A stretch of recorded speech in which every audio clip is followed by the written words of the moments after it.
Well, y'all, another day, another loss. That's what my grandma used to say. We're 0-3 right now, and I'm not happy about that. I think I'll make another video expressing my discontent. However, I'm gonna try to pack everything into this video because there's a lot that happened in this game. I gotta get through it all, especially you, LeBron. My LeBron rant will come at the end. Let's go ahead and go through these point totals and the stats and just see how everybody did. So for the Lakers, LeBron poured in 32 points. He had 8 rebounds and 14 assists. Kyle Kuzma had 37 points, 8 rebounds and 3 assists. JaVale McGee had 16 points, 8 rebounds. Josh Hart had 20 points and 10 rebounds. And Lonzo Ball had 14 points and 6 rebounds and 6 assists. So that sounds like a great box score. We should have really won, right? No, we lost by 1. Okay, now I was taking notes live during the game. Actually, I had to rewatch the game the next day. I'm gonna go down what I wrote down, okay? Inside the mind of Caitlyn as she analyzes this game. This is exactly what I was thinking, okay? First of all, we started off extremely slow for no reason. It was unbelievable how many buckets the Spurs were getting, and that speaks to our defense or lack thereof. Once again, ladies and gentlemen, the Lakers defense, amazing. I mean, over the first 3 games, we've averaged like around 120 points the other team has scored on us. That's not normal. Even though a lot of high scoring games have been going on, it's still not a good thing. So just keep that in mind. Gotta fix that, Luke. What are we doing? But then Lonzo became more aggressive, okay, and he started a little run. He started the momentum shift, which I appreciated. Lonzo finally cut to the basket. You know, take the 3. You don't have to always pass. Take a note out of Rondo's book and be aggressive. Okay, but I'm gonna speak on the positive things that happened, okay? We have Josh Hart slashing to the basket, pulling up, taking 3s. He was amazing for us. Just unbelievably amazing. And he continues to shine throughout these games, and I think that proves that KCP is not the one for the starting lineup, and we knew that. Luke, I don't know how you haven't noticed. That's a problem. Magic, check on that. Check on that. Then we have Kyle Kuzma, who 37 points, was extremely aggressive. Like, there were plenty of times where he could have easily kicked it to somebody else, but he was like, no, I'm taking these all night, straight to the basket, pulling up for 3. I loved it. I love seeing that killer instinct and that energy, and I think that was contagious, and that should be how Lonzo and other people approach the game. So congratulations to him once again, proving that KCP is not the one for the starting job. However, that's not my point. I'm not including that. Don't act like you've never been heard. I didn't say that. Who said that? You heard something? Also, someone who is just continuing to impress me is JaVale McGee. We'll take bad shot attempts, or we'll just miss good shot attempts, and he just cleans up the mess every time. Or sometimes you just lob it up and he'll be right there to catch it and go back up with it. Like, I'm starting to really love him. At one point, he even stripped, I think it was Rudy Gay. You know, I saw him guarding Rudy Gay in the backcourt. It was like Rudy Gay and then JaVale McGee backing up. I was like, no, JaVale, why is he guarding him? All of a sudden he steals it and they got a fast break. I'm like, excuse me, JaVale, do you? You need more minutes, and we'll talk about that in a second. Also, another positive was LeBron. You know, when he wasn't messing up, he actually scored a lot.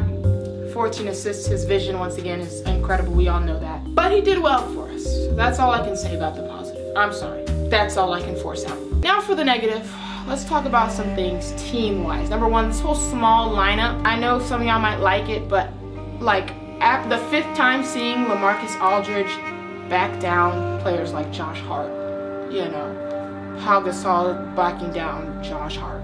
It's like, when are we gonna put the bigs back in? You know, like, when is a small ball gonna stop? Because clearly this is not the way.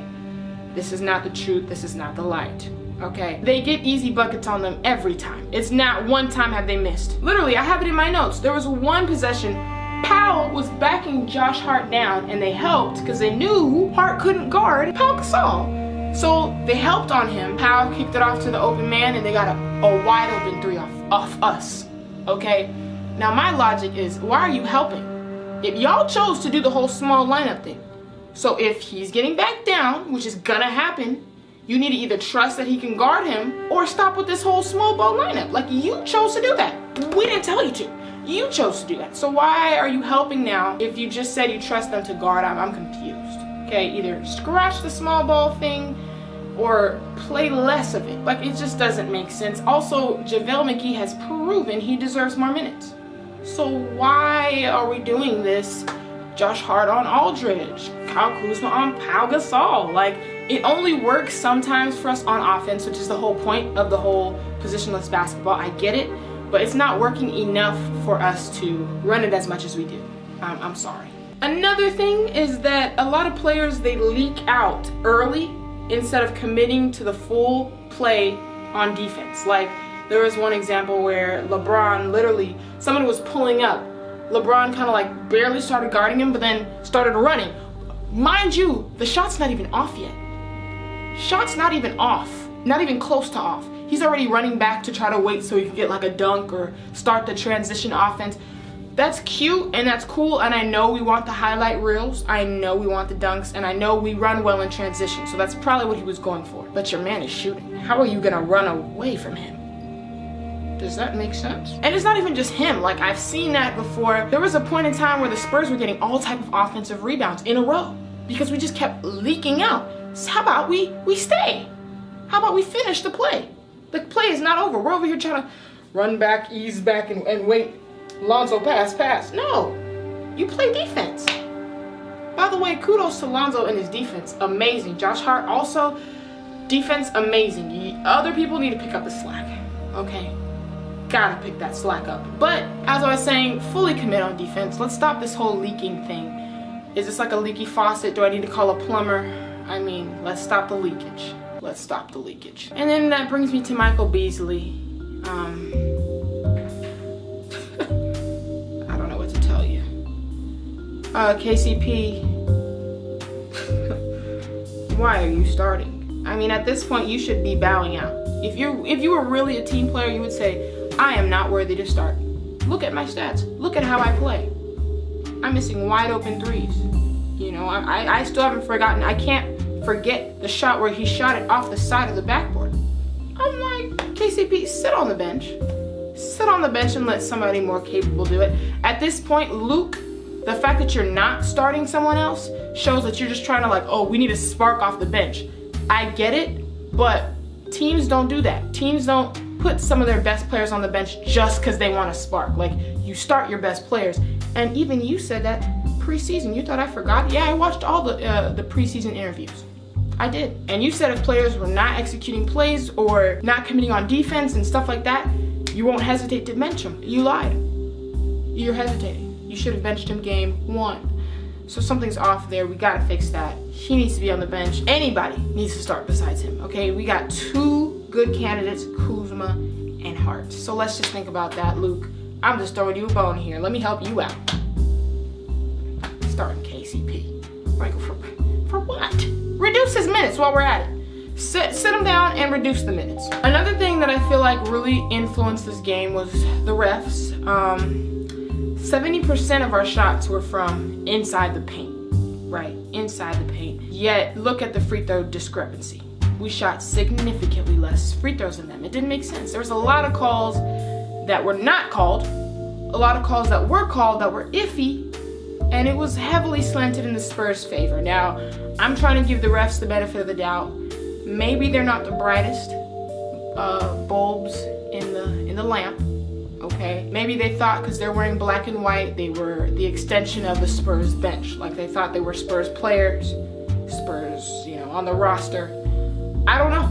I'm trying to help them out. I'm trying to, maybe they were blind because at some point I wasn't sure what they were calling. As far as that is concerned, it was a little unfair. Luke Walton was ranting about how Josh Hart, literally all he does is slash to the basket. He takes threes, yes, but he slashes to the basket all the time and he got 0 free throws. Something's a little off with that. So at this point, when games are this close, and a lot of these calls, like during the game, can help sway like so much the point totals, I think we need to administer fines, league. Y'all want to administer fines for every little thing? You literally administer a fine for somebody tattooing BBB or Supreme on their own skin. You give them a fine. So give the ref a fine for affecting the outcome of games so heavily. Yes, they can do their best. Maybe if it's reviewed and it was a tough calls every single time that they missed them, then, you know, they don't have to pay for what, but I don't care how much they get paid. We gotta find them, because what you can't do is get on this whole momentum and or calling all this stuff for the Spurs, and Lakers are getting mad, and now you're mad at the Lakers players, so let's not call as many fouls for them. Like, no, you can get that fine, because that's not fun. I'm hilarious. But yes, now, you know, the rant that everyone's been waiting for. LeBron. I don't want to be the one to say Kobe would have made it. You didn't hear that out of my mouth, however you heard it. I don't think Kobe would have missed. You know, first of all, he missed both free throws, which is just atrocious. Now, there was an instance in which Kobe did do this in a clutch game where he needed them. So I was able to overlook that. But you missed that and the game-winning shot when there were players open for three. Yet you got, he said, I'm trying to get to my spot. That's your spot? And just do a little, this is literally what he did. He got to his spot. He did this. That was your master plan? That was your grand master plan? That was your go-to? That's your go-to spot then? Kobe would have made that. There's no way he's missing 2 free throws and then also missing the game-winning shot. There's no way. I'm sorry about it. Now, there's nothing we can do. I know Kobe's not playing. I know it's irrelevant to say, but I'm just saying. You know, and this has already created a rift between LeBron and Kobe fans. I've seen it on Twitter. LeBron fans are talking about it's a lot of pressure. Staples Center is a big venue. It's his first, you know, close game in the Staples Center. They're making all type of excuses and stuff, and I'm like, ooh, to be a fan of him, because I never had to make excuses for my GOAT. I never did. But I do think Kobe fans, we were laying it on a little thick, but I think you guys should have expected it. It is a game-winning shot, you know? Even though LeBron has made the most game-winning shots in NBA history, which is a fun fact. However, tonight he missed it. I don't care about the record. Tonight he missed it, okay? We're 0-3 right now. We're talking about, oh, this is just the beginning of the season. No, we're not playing that anymore, because here's the gag. We're in the Western Conference. Every game matters. So while we're 0-3 and we think, I'm not worried, like LeBron said, I'm not worried, just the beginning of the season. Be worried. Because it only gets harder from here. You know, every game we should be really fighting. And that brings me to my next point. I don't know about LeBron right now. Like, I hate to say it, I've been vouching for him a lot if you watch my videos. A lot more than a Kobe fan should and would. But honestly, I'm not saying I'm not feeling him anymore, but I'm kind of over it. I'm kind of over it just because I'm not seeing that same passion. And here's the crazy part. People might look at me like, dude, he scored 30 some odd points, 14 assists. What more do you want? I know. And that's why it confused me as well. But while I was watching him late in the game, same with the game in Portland, I just was not seeing like that fire. I was seeing somebody who was kind of testing it out. Like, you know, it's the beginning of the season type vibe. In the past, we've had players that they don't play like that. They play like every game is important. We're not playing just to get to know our teammates like we're playing for a championship every year type vibe. That's what we're used to here, you know? So even though he did fill up the stat sheet, I'm very appreciative and he did a great job. Something's missing. I don't know. Y'all let me know in the comments if you notice what I'm seeing, because I was asking myself, Caitlyn, how can you be so unsatisfied with his performance? He poured in so many points. I don't know. It's just, it doesn't seem, I don't feel that passion. I didn't see it. I didn't see the fire, you know, I didn't. I just saw him whining about calls, which, you know, they were bad, but still, the whining. He was whining about calls, and then he was, you know, it was kind of like a lackadaisical thing. Like, he dropped 30 points easily. No, I want to see you fight. He could have probably dropped like 50 that game if he had some passion. I don't know. If I'm the only one, maybe I'm tripping. Let me know in the comments below. I don't know. That just kind of threw me off. I don't know. I'm thinking now he really did come to just make Space Jam. Unbelievable. At the end of the day, though, I'm not panicking because, remember, this was without Rondo. This was without Ingram. We still did amazing. We saw players shine tonight. We played well tonight, so I'm not too worried, okay? Let me know in the comments below, what did you guys think of LeBron's blunder, his L? And what do you think about the Lakers? Like, we're starting 0-3.